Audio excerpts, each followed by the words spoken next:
Bueno, gracias a todas y todos ustedes por su presencia aquí y su compañía, que siempre ha sido la fuerza, no solo del actual gobierno, la fuerza de mi existencia prácticamente. Sin ese apoyo del pueblo, nada sería posible. E indudablemente con un pueblo movilizado, consciente, en Colombia, en nuestra Colombia, todo será posible.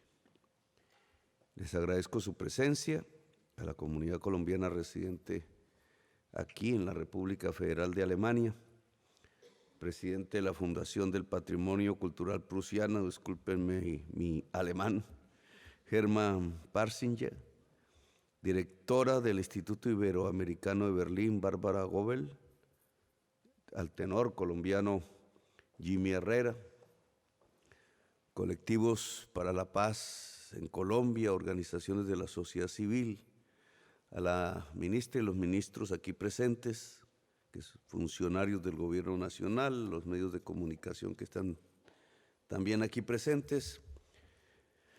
Pues uno de los primeros puntos del programa defendido en la campaña electoral y que cuenta con la mayoría electoral del pueblo colombiano fue la defensa de las comunidades colombianas en el exterior. Defensa en el sentido de que adquieran en lo posible, es una lucha, derechos como ciudadanos y ciudadanas del mundo. Como todos ustedes saben, en cierta forma, el capitalismo mundial ha permitido que circulen libremente los capitales, las mercancías, las cosas, pero no los seres humanos. Una de las grandes aberraciones de la realidad contemporánea de la humanidad. Los seres humanos no son bienvenidos, las cosas sí. Y tiene que ver con toda una concepción que gira alrededor de la codicia, de las ganancias. Es sobre las cosas, sobre las que se hacen ganancias cuando, todos lo sabemos, no existirían las cosas sin los seres humanos. La fuente de la riqueza está realmente en los seres humanos, pero la ilusión que se propaga vía televisión, vía el imaginario que se construye de todos los lados, es que la riqueza está en las cosas. Por eso pasan las cosas y no pasan los seres humanos. Y eso va generando un grave problema de los principales. Ya el Papa Francisco nos lo enseñaba hace un tiempo, cuando me invitó como alcalde, entre varios alcaldes, allá a la universidad que existe en Ciudad del Vaticano. Ligó dos conceptos, yo pienso que de manera precursora, pero dio en el centro de la problemática, el éxodo y las nuevas esclavitudes. Del éxodo sabíamos, el nombre bíblico que puede conceptuar mucho mejor lo que está pasando hoy en la humanidad. No es un simple flujo, como era tradicional, de seres humanos pasando de una frontera a otra. Hoy es un éxodo. Son millones de personas. Son decenas de millones que en cualquier momento se convertirán en centenares de millones. Y si uno le hace caso al estudio de Naciones Unidas del panel de expertos sobre crisis climática, se podría volver de miles de millones. Una circunstancia así, cada vez más creciente, indudablemente origina unas tensiones que antes no habíamos visto, sino parcialmente. Tensiones que tienen que ver con la migración, que realmente es el nombre tecnocrático del éxodo. Tensiones que tienen que ver con si se recibe o no se recibe al diferente. Porque nos ven diferentes, obviamente no somos de aquí. No es el color de piel, no es la cultura, no son las músicas, no son las formas de comportarnos. Entre culturas diferentes el viejo cosmopolitismo que siempre ha subsistido, incluso que viene de la antigüedad, a pesar de los problemas de tipo tecnológico que había. Un Alejandro Magno lo expresó a pesar de ser conquistador. Cómo construir una unidad en medio de la diversidad. Allí fue apareciendo pues las dos corrientes que se han movido a lo largo de nuestra historia humana, pero que hoy llegan a una especie de catarsis, de momento estelar, dependiendo de cómo se traten. O si renunciamos a la diversidad y la extinguimos, o si reconocemos en la diversidad una riqueza. Extinguir la diversidad ya sabemos que ha traído en esta misma ciudad en su historia. Lo sabemos en América, lo sabemos en relación a los pueblos indígenas, a los pueblos afros. Lo sabemos por la experiencia mundial. Eso trajo a los nazis, el fascismo. De nuevo, el siglo XXI se mueve alrededor de las dos corrientes y pareciera tener cada vez más fuerza 1933 que vivió este país.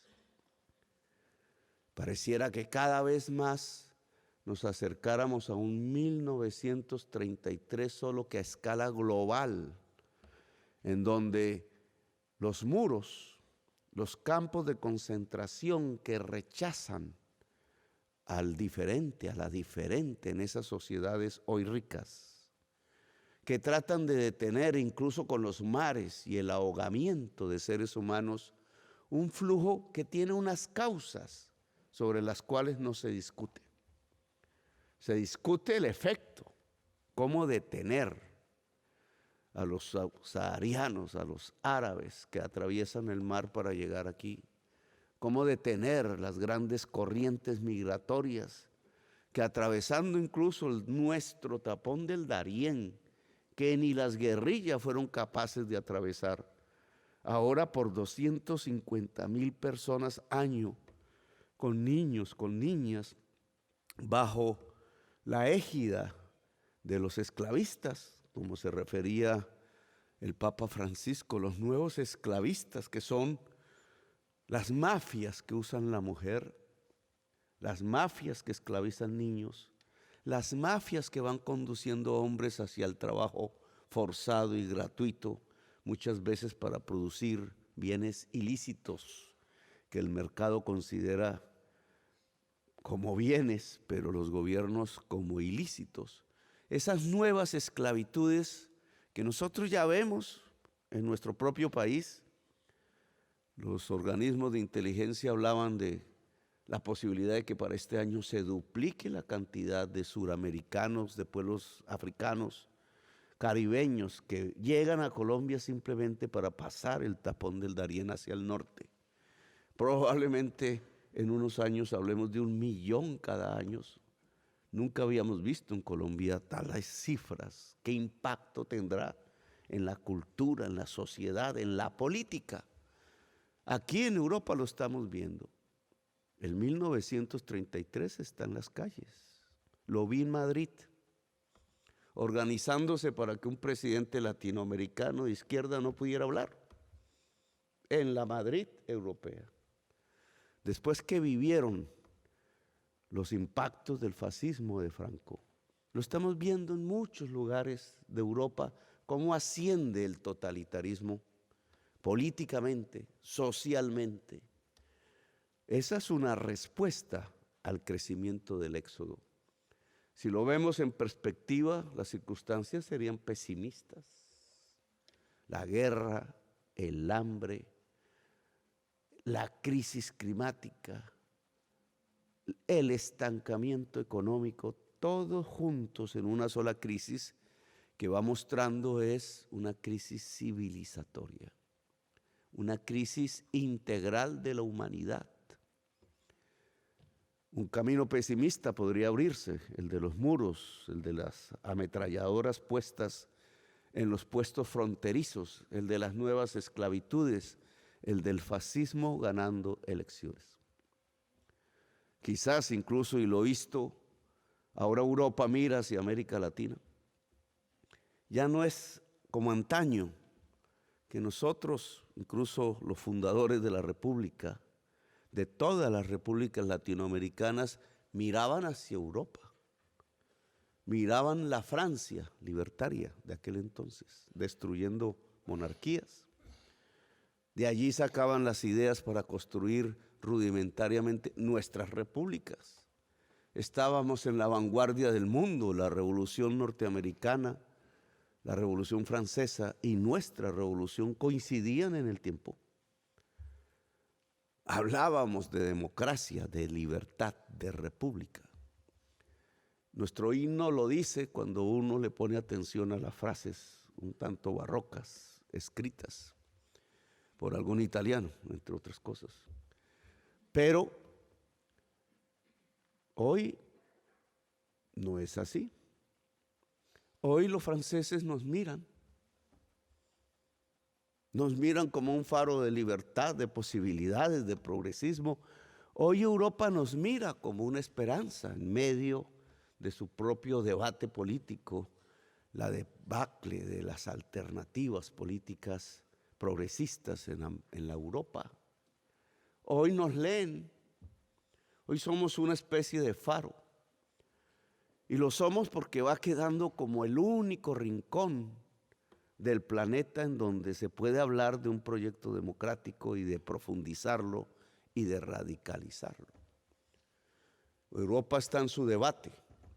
Nosotros esperamos que no sea 1933 repetido a escala global. Y las comunidades colombianas que sufren la discriminación, pues deben ser un baluarte en toda Europa, allí donde estamos, de que esas posibilidades progresistas se mantengan vivas.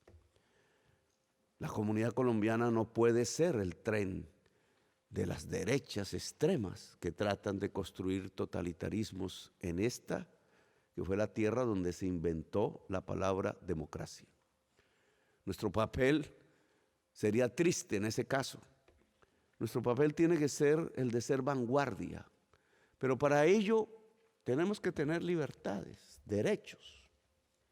Por tanto, y lo decíamos en la campaña electoral, la tarea número uno de la embajadora, de los consulados, de la Cancillería, del personal diplomático que en algunas partes del mundo logra estar allí con nuestros presupuestos, no es el de la aristocracia, no es el de sentirse en un gran puesto y convertir las embajadas y los consulados en una especie de murallas, de castillos amurallados donde entran los poderosos y donde no entra la colombianidad, sino que es al contrario, tienen que ponerse al servicio, servidores públicos que son de las necesidades de nuestras comunidades, legales o ilegales, entre comillas, porque ningún ser humano es ilegal en ninguna parte del planeta.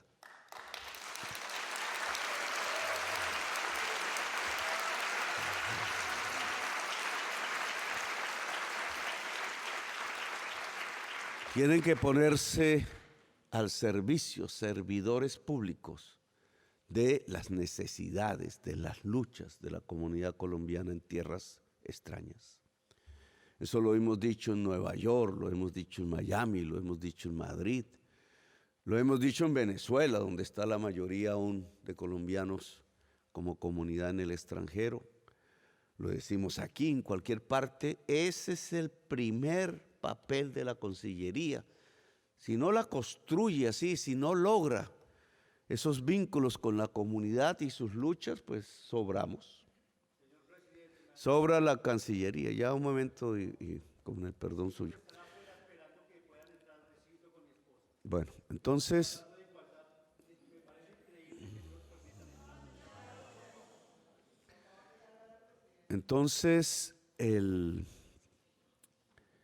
el hecho de transformar la lucha por los derechos de los colombianos y las colombianas en el principal motor del trabajo de la Cancillería y las embajadas es fundamental.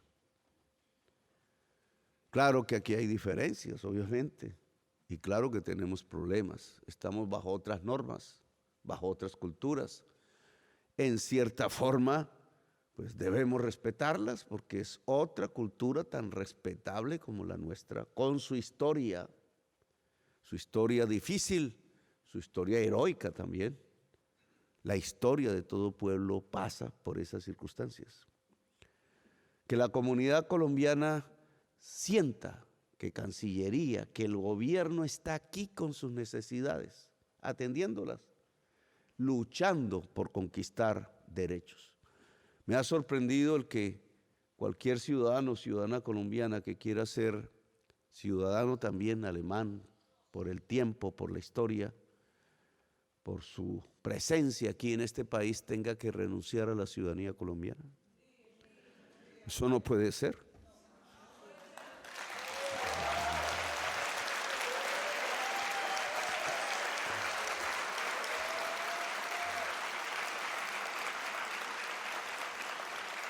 Será tema que dialoguemos mañana, cuando hablemos con presidente y canciller, según la agenda. Será el primer punto. Habrá que hacer un esfuerzo, indudablemente, pero no puede ser que ante una segunda ciudadanía se tenga que renunciar a la ciudadanía de la tierra madre, que ningún colombiano rechaza en general, porque sabemos que venimos del país de la belleza y que de eso no tenemos por qué denigrar ni sentirnos amedrantados, sino que somos orgullosos de nacer en ese que es el país de la belleza, que tiene que ser más grande indudablemente.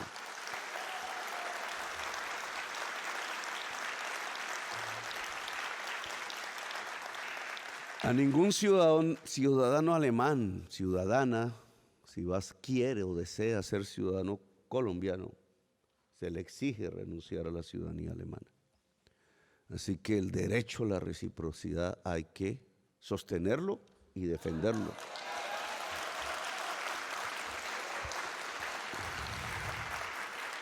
Y sabemos que muchos ciudadanos alemanes llegaron a nuestro país.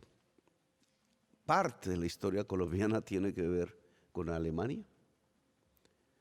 Esos ciudadanos, ciudadanas alemanes no fueron en realidad conquistadores, aunque algo de eso alcanzó a ver. Fueron gentes que llegaron por alguna circunstancia azarosa de las vidas de las personas a un país tan extraño, a una tierra tan exuberante, que se quedaron allí. Se enamoraron allí. Generaron indudablemente, de acuerdo al espíritu alemán, innovaciones. No más a inicios del siglo XX, la aviación.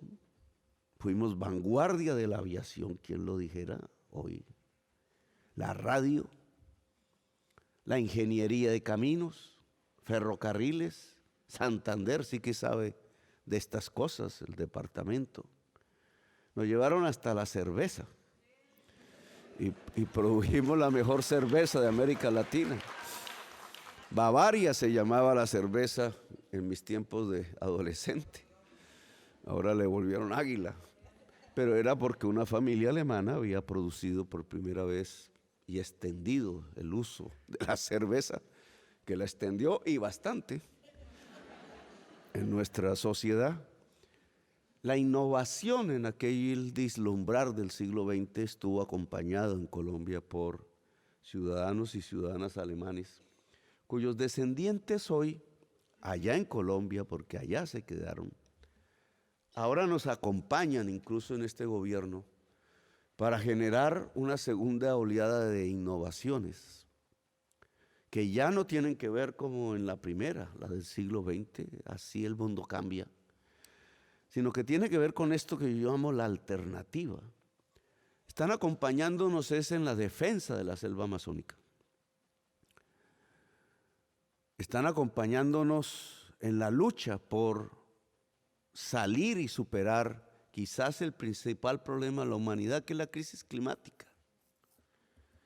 Nos están ayudando sus descendientes de una y otra manera. Ahora son ambientalistas, ahora son antropólogos, antropólogas, en un programa que impulsado por el gobierno, pero que viene de años atrás, tiene que ver con la nueva realidad de la humanidad.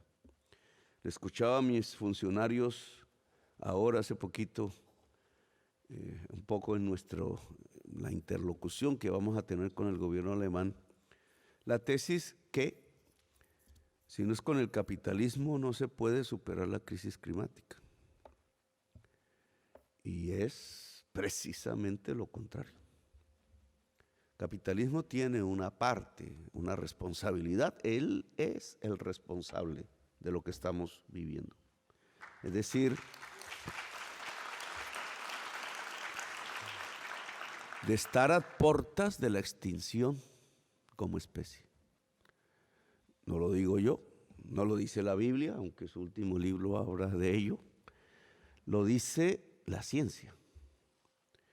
El panel de expertos, Naciones Unidas, las COPs, a donde van todos los gobiernos del mundo, incluidos todos los europeos, a discutir la realidad que esa ciencia nos demuestra. Estamos al borde de la extinción. Tenemos un compás de tiempo pequeño, 10, 15 años, para tomar las medidas que superen esa crisis. No hay más tiempo, ya después todo será irreversible, todo, hasta ver cómo va desapareciendo año tras año la vida en el planeta. Testigos de esa enorme extinción serán nuestros hijos, nuestros nietos vivirán un drama que no nos imaginamos ni en la peor de las películas de ciencia ficción. Hacer algo, dicen, hacer algo ahora. Hacer algo ahora implica no solamente ver qué proyectos son rentables para cambiar las condiciones del clima. He ahí una trampa mortal. Si fuese por ello, si el mercado pudiese superar la crisis climática actuando por sí mismo, pues no sería sino sentarnos a esperar, como una especie de nueva religión, orar, porque la tecnología encuentre las soluciones. Jamás la tecnología ha encontrado las soluciones en cambios políticos, sin movimientos de la sociedad. La tecnología no es autónoma a las lichas de los seres humanos, porque eso sería pensar que las cosas son más importantes que los seres humanos. Y eso le llamaba a un filósofo alemán hace siglo y medio fechitización. Las cosas jamás son más importantes que los seres humanos. Luego, la tecnología sola no soluciona los problemas, y este es el principal problema de la humanidad. Tenemos aquí una ventaja en el país de la belleza y en toda Sudamérica, y ese es el nuevo papel que Latinoamérica puede adquirir en la voz política dentro del mundo. Somos la región con la mayor potencialidad para generar energías limpias y por tanto ayudar, pero de una manera importante, en la solución de la crisis climática.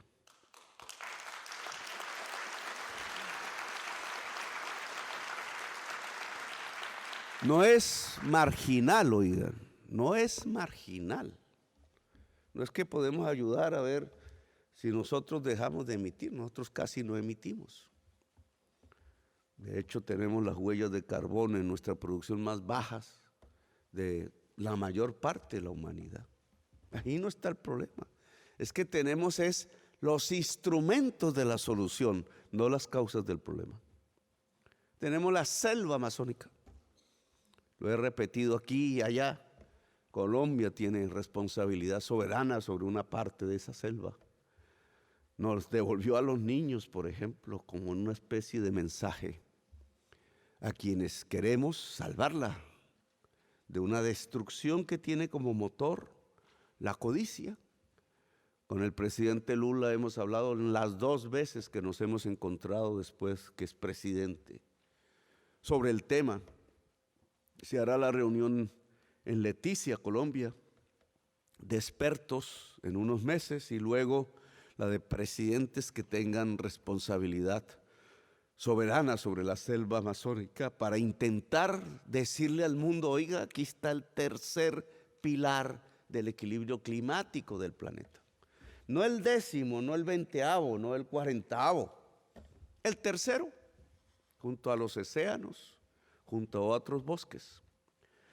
Salvando la selva no salvamos definitivamente la humanidad de la crisis climática, de los flujos que se arrojan a la atmósfera de dióxido de carbono y otros gases de efecto invernadero, pero sin la selva no se salva la humanidad. Con la selva amazónica, y nosotros somos parte de ella. Eso que considerábamos maleza, como una parte vacía del mapa, como que sí es de Colombia, pero como que no. Hasta presidentes hace varias décadas decidieron entregar parte del territorio, porque ¿qué importaba la selva? Seguramente pensaron, así como pensaron, ¿qué nos importa Panamá? Hoy sabemos de la importancia de Panamá, y hoy la selva amazónica es muchísimo más importante que Panamá. Panamá es el centro del mundo, porque por allí en su canal pasan las mercancías para juntar los dos más grandes mercados del mundo. Pero la selva amazónica es la vida de la humanidad. Luego, ¿no tiene importancia hoy América Latina? ¿Somos una voz acaso apagada en medio de nuestra pobreza y desigualdades y anacronismos? Hoy tenemos una importancia geopolítica que se agranda aún más, porque si medimos el potencial de sus aguas, de sus soles, de sus vientos, resulta que no hay región del mundo que pueda generar más energía limpia, es decir, convivial con la vida de la humanidad, que nuestra región. Así de importantes somos. Y con esa importancia tenemos que ser mirados ahora. Por eso el capitalismo, claro que puede ayudar en ciertos proyectos donde es rentable. Ojo que ese es su límite. Si solucionar la crisis climática pudiera resolverse con proyectos rentables, pues ya lo hubiéramos solucionado. Capital sabe dónde encontrar la rentabilidad. No hay que enseñarle siquiera. Pero si no es así, no es que le digamos al capital no entre hasta donde sea rentable, no va a entrar más. Pero la solución de la crisis climática no implica solo la rentabilidad. La rentabilidad podría detener una parte del CO2 en proyectos rentables de energías limpias. Pero y más allá, si lo que toca es reemplazar todo el CO2, no una parte, porque con una parte no sobrevivimos y el problema es la vida en el planeta. Entonces, ¿qué pasa de ahí en adelante para cubrir realmente los proyectos y las necesidades de no emitir CO2 en cualquier rincón del planeta? Que entonces se necesita estados, que entonces se necesita dineros públicos, que entonces se necesita planificación, no solamente mercado, que entonces una propuesta como la que ha hecho Colombia, repitiendo ya una lucha que venía desde antes, no nos la inventamos, de cambiar deuda por acción climática en todo el mundo, en todos los países, resulta ser más conveniente. Para saltar, sería el primer salto hacia adelante de la humanidad en lucha contra la crisis climática que produce el capital, porque no es un fenómeno natural. Le hemos pedido al G7, hemos hablado con el FMI, con el Banco Mundial. Fue el tema que conversé con el presidente Biden. Lo hemos hablado en las conferencias de presidentes de países de América Latina que ya hicieron de esa propuesta una propuesta común de América del Sur para el mundo. no es solo salvar nuestra selva, que se necesita, es también cambiar el modo de financiación que hoy tiene el mundo en un estancamiento económico casi que permanente desde el año 2008, incluso incentivando el capital mismo, porque si cada país tuviera mejores condiciones financieras en sus presupuestos, y eso se logra disminuyendo los pagos de deuda externa pública, y el FMI ya lo hizo alrededor del problema del COVID, que entre otras también es un efecto de estos tiempos de crisis civilizatoria, la enfermedad que crece. Si ya se hizo, ¿por qué no lo hacemos para resolver una de las causas que pueden propiciar la extinción humana? Es una propuesta colombiana, sí, que hoy se vuelve latinoamericana, que va conquistando aliados en África. Decía ahí la prensa, ¿y para qué va la vicepresidenta a África? Pues que en África está la otra selva, el Congo. Es que también allí hay una potencialidad hoy diferente a antaño, en donde se le veía como la tierra que proveía a los esclavos. Hoy también allí está la posibilidad de salvación de la humanidad, que entre otras todo parece se inició allí en África. Lo conversamos con los países de Europa. La alianza que propone Europa, ahora dicen sociedad, en la reunión próxima de la CELAC con la Unión Europea, en estos meses ya a punto de realizarse, bajo la presidencia de España, hablaba con el rey. No soy muy dado a hablar con reyes. Hablaba con el presidente, primer ministro del gobierno español. Bueno, si van a presidir esta reunión de Europa con América Latina, que hace mucho no se da.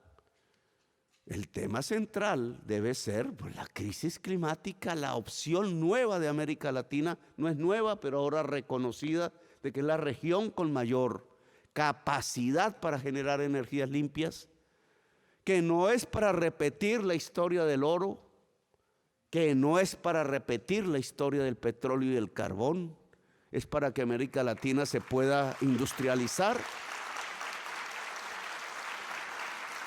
Es para que América Latina, bajo los nuevos conceptos de descarbonización, pueda desarrollar su agricultura, su agroindustria, su industria, su cultura, sus saberes, que son hoy cada vez saberes nuevos, aunque el saber siempre es una línea acumulativa, como todos sabemos. Nunca desdice de los saberes antiguos. Nos lo demostraron los indígenas precisamente en la selva amazónica, cuando acompañados de militares de pensamiento occidental, ellos con sus saberes ancestrales del yagé, de los espíritus, lograron encontrar los 4 niños perdidos en la selva, que sobrevivieron 40 días solos en la selva, un bebé, 3 niños más, solamente porque tenían esos saberes ancestrales. Si hubieran estudiado en Alemania, con el perdón de ustedes, no les digo.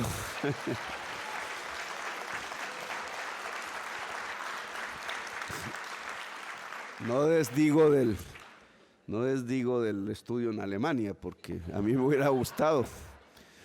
Me tocó estudiar, fue en Lovaina, en Bélgica. Mi director nacional de inteligencia, que viene a ver, que tiene que ser como el DAS, digamos, con toda esa historia, el director del Departamento Nacional de Inteligencia es un estudiante, acabó su carrera de filosofía en una universidad en Frankfurt, Alemania. Creo que es el primer gobierno que pone un filósofo que estudió en Alemania a dirigir la inteligencia. Todavía creen que un filósofo estudiado en Alemania puede interceptar televisión, puede interceptar teléfonos y cosas de esas. Pero el hecho es que indudablemente estamos ante un cambio y esa es la alternativa. Hoy vida significa cambio. Y esto es lo que atemoriza, por eso crecen los fascismos en todo el mundo, del norte. Crece en Estados Unidos, crece en Europa, crece en la Rusia hoy en guerra y en la Ucrania también. Crece seguramente en otros lugares, en nuestros propios países crece. Morena nazis le dicen a los escuadrones que hay en Colombia. Crece porque la alternativa real de la humanidad es el cambio. Es el cambio. El cambio del modo de producir, el cambio del modo de consumir, el cambio del sistema económico en general, el cambio de la política. Hay que revalorar otra vez el poder público.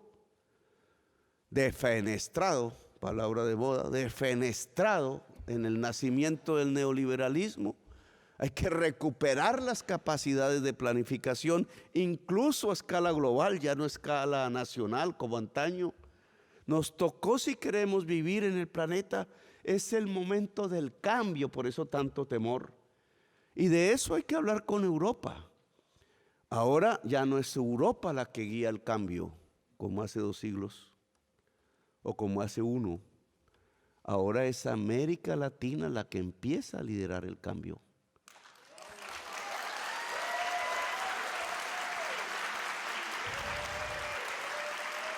Y de eso tenemos que sentirnos orgullosos. Claro, son nuevas mentalidades, nuevas culturas en cierta forma, nuevas sensibilidades. No es lo mismo que cuando yo era joven, adolescente o joven. No, el mundo fluye y cambia. Pero otra vez estamos en una época que exige cambio. Y los pueblos latinoamericanos podemos hablar de ello con propiedad, con capacidad, con los elementos que nos permiten en concreto ayudar a superar la crisis de existencia de la humanidad en el mundo. De eso tenemos que sentirnos orgullosos. Ya no somos un pueblo que viene a estos países a lavar los baños o a poner los ladrillos. Esa época se acabó. Hoy somos un pueblo que puede ofrecerle a la humanidad la manera de salir de la crisis climática. No es con puro mercado, no es con pura ganancias, no vengan aquí y saquen el oro. No, es una sociedad. Y es una sociedad en donde la responsabilidad no es solamente de empresas, que es una manera mala de diseñar una política para superar la crisis climática. Porque es pensar que el mercado puede solucionar lo que el mercado mismo creó. No, es una cooperación entre estados, entre pueblos, con dineros que tienen que ser públicos sin rechazar los privados, no es necesario. Pero sabiendo cuál es el límite del capital, que es la rentabilidad. Y sabemos que las inversiones que hay que hacer para superar la crisis climática en el tiempo que toca, obliga a ir más allá de los dineros privados. Hay que comprometer los públicos. Y los públicos están endeudados. Luego hay que reformar el sistema financiero mundial si queremos vivir en este planeta. Esas son las consecuencias y las realidades de la política de hoy. Hoy la política, si queremos vivir en este planeta, implica el cambio. Los totalitaristas, los fascistas del siglo XXI no pueden detenernos, porque llevarían el planeta ya no a una cámara de gas, ya no a un campo de concentración, ya no a un genocidio, sino a un homicidio. Genocidio es la muerte de un pueblo. El homicidio generalizado sobre un pueblo. Colombia ha vivido un genocidio. Pero el homicidio es la muerte de todo lo viviente. De todo lo viviente. Y esa es la consecuencia de la crisis climática, de arrojar por codicia, por generar ganancia, los gases venenosos a la atmósfera que han cogido tal importancia en el cambio químico que ya pone en peligro toda la existencia, no solamente humana. Luego, tocó cambiar. Y cambiar significa una nueva, en nuestra propia tecnología, evolución. Revolución, que no es como nos la imaginamos. Yo, por ejemplo, hoy es diferente, completamente diferente. Es la solidaridad humana, la capacidad humana de resolver el problema que tenemos al frente que nos puede matar como especie. ¿Cómo no lo vamos a hacer? No es solo con tecnología, aunque la incluye, claro. No es solo con ingenieros, que son necesarios, claro. Es con la política. La política en el sentido griego, la política con P mayúscula. Una política con P mayúscula mundial, en donde América Latina tiene uno de los puestos de vanguardia. Luego, somos un pueblo que no es simplemente para lavar baños. Somos un pueblo que tiene soluciones. Los necesitamos, las necesitamos. Todos ustedes que vinieron a estudiar a Alemania, los que vinieron por esas razones, que se educaron en Europa, en Estados Unidos, en otros lugares de América del Sur, ahora es en Colombia. Tenemos que aprender de lo que se necesita para salvar la humanidad. En Colombia tenemos que enseñar, tenemos que irradiar en el pueblo guayú, indígena, ancestral, ustedes saben, localizado en el extremo norte de Colombia, donde está el mayor potencial de energías limpias de nuestro país, que no llegamos a ocuparlos, como hicieron con el carbón, a tomar simplemente su territorio y dejarlos morir de hambre en su niñez, sin agua. ¿Cuántos años de exportación de carbón, incluso a Alemania? Alemania usando el carbón colombiano para destruir la atmósfera del planeta, y no se ha dado cuenta que en el territorio donde sale el carbón, mueren miles de niños porque no hay agua potable. La codicia. Pues eso no puede ser, así de simple. Ahora, en vez del carbón que sí está allí, la empresa que lo extrae ya está pensando en no extraerlo, porque obvio, ahí está el veneno de la vida humana. Pero entonces está también el sol, está el viento. No hay sino un lugar en todo el planeta que tenga más viento permanente y rápido que en La Guajira. Solo hay un lugar en el planeta. Y ese sol y ese viento son energías limpias. Solo que allí está el pueblo guayú, y entonces no se trata de quite ese pueblo guayú y saquemos las ganancias de una de las regiones del planeta de mayor rentabilidad para producir energía limpia, donde el capital indudablemente sí llega. Se trata ahora que el pueblo guayú sea socio, copropietario de esa que es su riqueza, su territorio desde antes.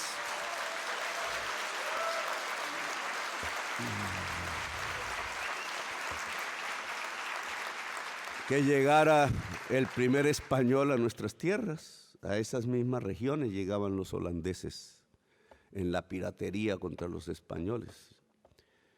Historia. Ahora se trata, miren la importancia de que ellos puedan enriquecerse como comunidad con todos sus peligros, precisamente ayudándole a la humanidad con su sol y con sus vientos a generar las energías. De eso vine a hablar,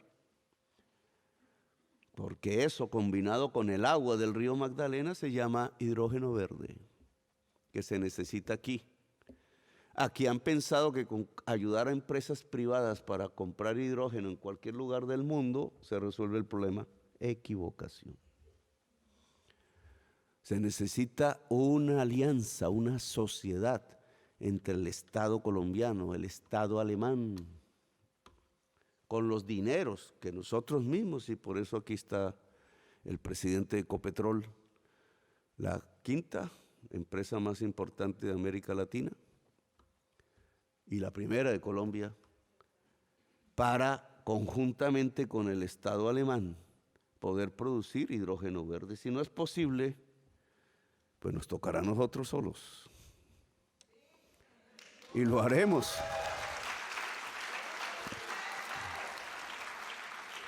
Y lo haremos, pero cualquier proyecto de este estilo que necesita del sol, del viento y del agua de Colombia pasa por una sociedad más que del Estado, de las comunidades indígenas, afros, colombianas en el territorio.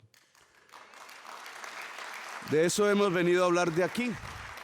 Pero esto indudablemente necesita de saberes, no solo ancestrales, también modernos, contemporáneos. Ni siquiera los del siglo XX ya no sirven tanto.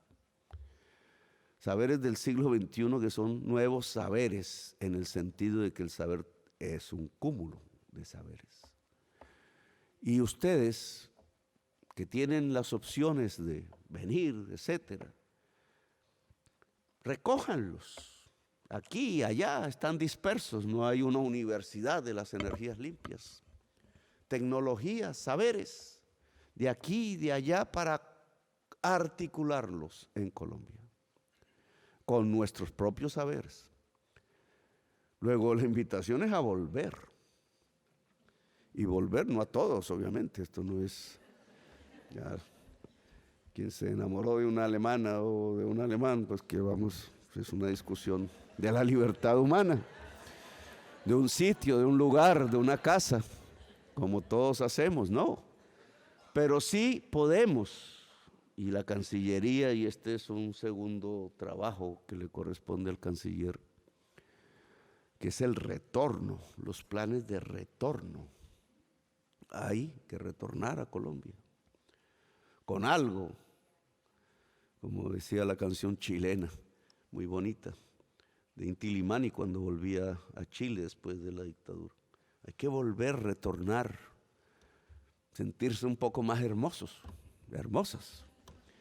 pero retornar porque es un momento que Colombia necesita para juntar la fuerza de sus comunidades, el ansia de cambio de su pueblo, con su potencialidad que está alrededor de estos temas de energías limpias, de descarbonización, para aportarle al mundo. No es para recibir ya del mundo solamente, sino que podemos aportarle al mundo en una nueva dinámica política y económica que indudablemente se tiene que abrir en esta década. No hay más tiempo. No es para 30 años más adelante, es ya. Nosotros somos gobierno del cambio. Nos atacan como ni... Yo creo que yo hablaba de Pedro Castillo y hablaba, no, ya pasaron la frontera. Mucho más allá, ¿no? Y nos van a seguir atacando más y más para romper la relación entre el gobierno y el pueblo, para derribar el gobierno. De eso no puede haber ninguna duda. Pero la unidad entre el gobierno y el pueblo, eso que mostramos allí un poquito en medio de una situación dramática de juntar militares e indígenas a buscar la vida, me parece un mensaje fundamental para la historia de Colombia en adelante. Esos, la mayoría señores, con un animal, un perro, en medio de una selva que quiso y no quiso devolver, como decían los indígenas, los niños, por razones que hasta ahora la prensa está descubriendo. Ese mensaje de un mundo indígena y un mundo militar que se parecían tan extraños entre sí, con tantas confrontaciones entre sí, que incluso han llegado a la muerte, ahora unidos por encontrar la vida, es el camino de Colombia. Es el camino de Colombia.